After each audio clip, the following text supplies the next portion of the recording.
নিঃস্ব অবস্থায় কি দোয়া করতে পারেন একজন মানুষ, এই দোয়াটা শিখে নেন, ইনশাআল্লাহ আপনার জীবনের সমস্ত সংকট কেটে যাবে ইনশাআল্লাহ।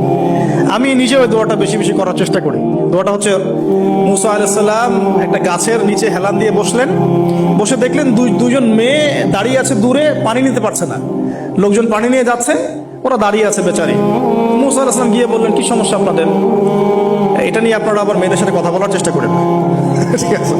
তো মাহারাম গায়রা মাহারাম মেনে চলে। তারা বললেন যে আমাদের বাবা অনেক বৃদ্ধ মানুষ, আমরা পানি নিতে পারি না যতক্ষণ না আমাদের কম পানি নিয়ে চলে যায়।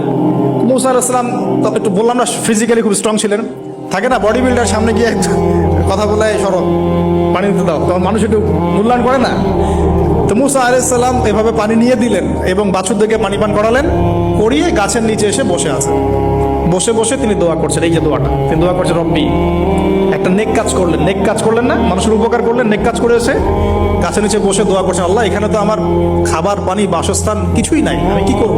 রব্বি ইন্নি লিমা আনজালতা ইলাইয়া মিন খায়রিন ফাকির।